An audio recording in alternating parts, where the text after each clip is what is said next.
तो फिर तुम आराम करो, मैं अकेला ही घास चरने जाता हूँ। तुम अपना ख्याल रखना राधा। तुम भी अपना ख्याल रखना गोपी, ज्यादा दूर मत जाना, मुझे तुम्हारी चिंता रहती है। बैल घास चरने के लिए पहाड़ की तरफ चला जाता है और गाय बैठी बैठी अपने होने वाले बछड़े के बारे में सोचने लगती है। कुछ दिन बाद हमारा बच्चा भी इस दुनिया में आ जाएगा। गोपी अपनी पहली संतान देखकर फूलाना समाएगा। राधा काफी देर तक इसी तरह के ख्यालों में डूबी रहती है कि तभी अचानक बहुत सारे जंगली जानवर उस ओर भागे आते हैं। उन्हें भागते देख राधा का कलेजा धड़कने लगता है। वह बहुत घबरा जाती है और सोचती है, अरे, लगता है इनके पीछे कोई बाघ या शेर पड़ा है। मुझे छिपना होगा, वरना बाघ मेरे साथ साथ मेरे बच्चे को भी मार डालेगा। यही सोचकर राधा झट से खड़ी होकर एक झाड़ी के पीछे छिप जाती है। फिर कुछ देर बाद बाघ आता है, मगर राधा को नहीं देख पाता। बाघ के जाने के बाद राधा चैन की सांस लेती है। अब उसे गोपी की चिंता सताने लगती है। वो सोचती है, गोपी ने भी काफी देर कर दी, अब तक तो लौट आना चाहिए था उसे। राधा वहीं खड़ी गोपी का इंतजार करती रहती है। सुबह से शाम और शाम से रात हो जाती है, लेकिन गोपी लौटकर नहीं आता। सुबह होते होते राधा बहुत डर जाती है और रोते हुए खुद से कहती है,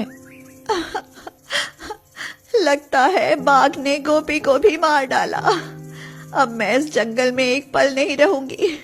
मुझे गोपी के बच्चे को सुरक्षित जन्म देना होगा। यही सोचकर राधा गाय जंगल से चलकर एक गांव में आ जाती है और रोशन नाम के एक किसान के द्वार पर आकर खड़ी हो जाती है। रोशन की पत्नी लता गाय को देखकर कहती है, अरे देखो, हमारे द्वार पर कितनी सुंदर गाय खड़ी है। लता, गाय तो सच में ही बहुत सुंदर है। तुम गाय खरीदने के लिए कह रही थी ना, क्यों ना इसे ही पाल लो, गर्भवती भी लगती है। रोशन के यह कहने पर लता गाय को घर में रख लेती है और उसकी मन लगाकर सेवा करती है, खूब अच्छा भोजन खाने को देती है। मगर इन सब के बावजूद राधा गोपी की याद में उदास ही रहती है। उसकी ऐसी हालत देखकर लता दुखी हो जाती है और कहती है, देखो ना, मैं इसकी कितनी सेवा करती हूँ, खूब अच्छा चारा देती हूँ, पर यह है कि ना तो मन लगाकर चारा खाती है और ना ही खुश रहती है। लता की यह बात सुनकर राधा उन दोनों की तरफ देखकर रोने लगती है। अरे, गाय तो रो रही है। इसे देखकर तो लगता है कि ये किसी को याद करके रो रही है।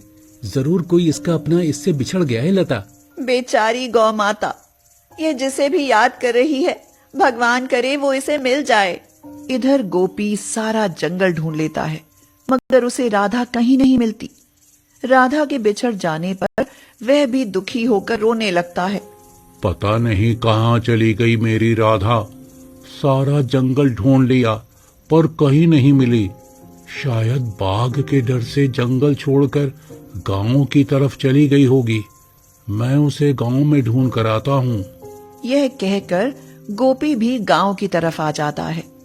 गोपी भूखा प्यासा दिन रात राधा को तलाशता रहता है और उसकी चिंता में कमजोर होता जाता है, मगर उसे राधा नहीं मिलती। एक दिन गोपी एक पेड़ के नीचे बैठा था कि तभी एक कसाई की नजर उस पर पड़ जाती है। कसाई अपने लोगों की मदद लेकर गोपी को पकड़ लेता है और उसे कसाई खाने में ले जाता है। वह गोपी को एक मजबूत रस्सी से बांधकर बड़ा खुश होता है और कहता है, सुन बे बैल, 2-4 दिन खूब खा पी ले, फिर मैं तुझे काट कर खूब पैसा बनाऊंगा, समझा। कसाई की बात सुनकर गोपी को लगता है कि शायद अब उसका अंत निकट आ गया है और अब वह राधा और अपने बच्चे का कभी मुंह नहीं देख पाएगा। बस इसी गम में वह रोने लगता है और रोते रोते भगवान से प्रार्थना करता है, हे भगवान, मेरी मदद करो। मैं अपनी राधा को देखे बिना नहीं मरना चाहता। मुझे इस कसाई की कैद से छुड़वा दो भगवान। जैसे ही गोपी रोते हुए भगवान से यह प्रार्थना करता है, ठीक वैसे ही भगवान उसकी सुन लेते हैं। कसाई की बेटी जब गोपी को रोते देखती है तो उसे गोपी पर तरस आ जाता है और वो सोचती है, देखो तो बेचारा बैल कैसे रो रहा है। लगता है यह अपने परिवार से मिलने के लिए तड़प रहा है। अगर बापू ने इसे मार दिया तो बेचारा अपने परिवार से कभी नहीं मिल पाएगा। यही सोचकर कसाई की बेटी चुपके से गोपी की रस्सी काट देती है और गोपी वहां से भाग खड़ा होता है।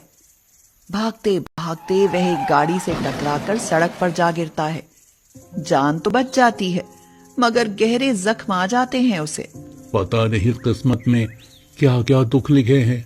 अब ये चोट खा ली, खून बहुत बह रहा है, लगता है जख्म गहरे लगे हैं। गोपी ये कह ही रहा होता है कि तभी उसकी नजर एक मंदिर पर पड़ती है। मंदिर को देखकर वह पूरी ताकत लगाकर उठता है और सोचता है, मंदिर के द्वार पर जाकर बैठ जाता हूँ। हो सकता है कि कोई दयालु आदमी मेरी कुछ मदद कर दे। ऐसा सोचते हुए गोपी मंदिर के द्वार पर आकर बैठ जाता है और किस्मत से रोशन उधर आ जाता है और सोचता है, अरे इस बैल को तो गहरे घाव लगे हैं, बेचारा तड़प रहा है, इसकी मदद करनी चाहिए। यह सोचकर रोशन तुरंत पशुओं के डॉक्टर को लेकर आता है और डॉक्टर